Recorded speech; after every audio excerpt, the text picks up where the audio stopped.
സംസ്ഥാനത്തെ പൊതുരാഷ്ട്രീയ സാഹചര്യം UDF സർക്കാരിന്റെ ഏതാനും മാസത്തെ പ്രവർത്തനങ്ങൾ വിലയിരുത്തുമ്പോൾ പൂർണ്ണമായിട്ടും ഈ സർക്കാർ ബാഹ്യശക്തികളുടെ സമ്മർദ്ദത്തിന് ഫലമായി പ്രവർത്തിക്കുന്ന ഒരു സർക്കാരാണ് എന്ന് തെളിയിച്ചിരിക്കുകയാണ്. ഈ അടുത്ത കാലത്തുണ്ടായിട്ടുള്ള എല്ലാ നയപരമായ പ്രശ്നങ്ങളിലും VD സതീശൻ സർക്കാർ തീവ്ര ചിന്താഗതിക്കാരുടെ സമ്മർദ്ദത്തിന് വഴങ്ങി പ്രവർത്തിക്കുന്നതായിട്ടാണ് കാണാൻ സാധിക്കുന്നത്. PM ശ്രീ പദ്ധതി തത്വത്തിൽ അംഗീകരിക്കാമെന്ന നിലപാട് സർക്കാർ എടുത്തതിന് ശേഷം ഇത്രയും ദിവസമായിട്ടും സർക്കാരിന് ഒരു ഭരണപരമായ തീരുമാനത്തിലെത്താൻ ഇതുവരെ സാധിച്ചിട്ടില്ല.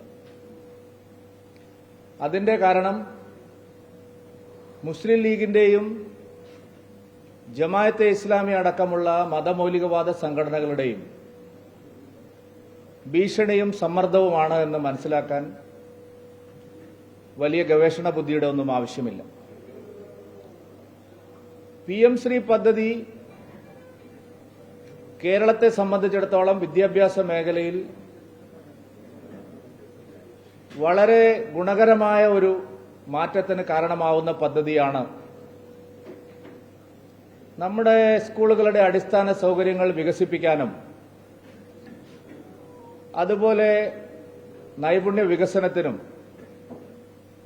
കലാ കായിക സാംസ്കാരിക രംഗത്ത് കുട്ടികൾക്ക് ആവശ്യമായ പ്രോത്സാഹനത്തിനും കുട്ടികൾക്ക് മികച്ച പോഷകാഹാരം ഉൾപ്പെടെയുള്ള സൗകര്യങ്ങൾ വർദ്ധിപ്പിക്കുന്നതിനും സ്കൂളുകളുടെ സാമ്പത്തിക സ്ഥിതി മെച്ചപ്പെടുത്തുന്നതിനും ഏറെ സഹായകരമാണ് എന്നുള്ള വിലയിരുത്തൽ ഈ സർക്കാർ വന്ന ഉടനെ ഉണ്ടായിരുന്നു. കോൺഗ്രസ് ഭരിക്കുന്ന സംസ്ഥാനങ്ങളെല്ലാം ഇതിനോടകം PM ശ്രീ പദ്ധതി നടപ്പാക്കി കഴിഞ്ഞിട്ടുള്ളതുമാണ്. VD സതീശൻ ആദ്യഘട്ടങ്ങളിലെല്ലാം അത് നടപ്പാക്കുന്നതിനോട് അനുകൂലമായിട്ടുള്ള നിലയാണ് സ്വീകരിച്ചത്. എന്നാൽ പാണക്കാടിന്റെയും മുസ്ലിം ലീഗിന്റെയും ജമാഅത്തെ ഇസ്ലാമിയുടെയും സമ്മർദ്ദം കാരണം ഉപസമിതി തീരുമാനമായില്ല എന്ന് പറഞ്ഞ് നീട്ടിക്കൊണ്ടുപോവുകയാണ്. വന്ദേമാതര വിവാദത്തിലും സർക്കാരിന് ഇതേ നിലപാട് തന്നെ. നോക്കൂ, എത്ര മനോഹരമായിട്ടാണ് കർണാടക മുഖ്യമന്ത്രി DK ശിവകുമാർ എഴുന്നേറ്റ് നിന്ന് വന്ദേമാതരം പൂർണ്ണ അർത്ഥത്തിൽ ആലപിക്കുന്നത്. നമ്മളെല്ലാവരും അത് കണ്ടതാണ്. ഒരു ലജ്ജയുമില്ലാത്ത കേരളത്തിലെ കോൺഗ്രസിന്റെ നേതൃത്വം DK ശിവകുമാർ എഴുന്നേറ്റ് നിന്ന് വന്ദേമാതരം അതിമനോഹരമായി പൂർണ്ണമായി ആലപിക്കുന്നത് നാം കണ്ടിട്ടും ഹിമാചൽ പ്രദേശിലെ കോൺഗ്രസ് സർക്കാർ ആയാലും ജമ്മു കാശ്മീരിലെ ഇന്ത്യ മുന്നണിയിലെ സഖ്യകക്ഷിയുടെ സർക്കാർ ആയാലും എല്ലാ സംസ്ഥാനങ്ങളിലെയും മുഖ്യമന്ത്രിമാർ വന്ദേമാതര ഗാനം പൂർണ്ണ അർത്ഥത്തിൽ ആലപിച്ചിട്ടും 4 വരി പോലും പാടാൻ കേരളത്തിലെ മുഖ്യമന്ത്രി ശ്രീ VD സതീശൻ തയ്യാറായില്ല. ദേശീയ പാർട്ടിയായിട്ടുള്ള കോൺഗ്രസിന് കേരളത്തിൽ മാത്രം ഒരു നയം. നോക്കൂ, മറ്റ് സംസ്ഥാനങ്ങളിലെ കോൺഗ്രസും ദേശീയ കോൺഗ്രസും അവർ പറയുന്നത് ഞങ്ങൾ ആദ്യത്തെ 2 സ്റ്റാൻസ പാടുന്നതാണ്. ആ 2 സ്റ്റാൻസ പാടുന്നതുമായി ബന്ധപ്പെട്ട AICC പരിപാടിയിലെ വിവാദം അവിടെ ഇരിക്കട്ടെ. പക്ഷെ കേരളത്തിൽ 2 സ്റ്റാൻസ പോലും ഞങ്ങൾ പാടില്ല എന്നാണ്. ഈ വ്യത്യാസം എങ്ങനെയാണ് ഉണ്ടാവുന്നത്?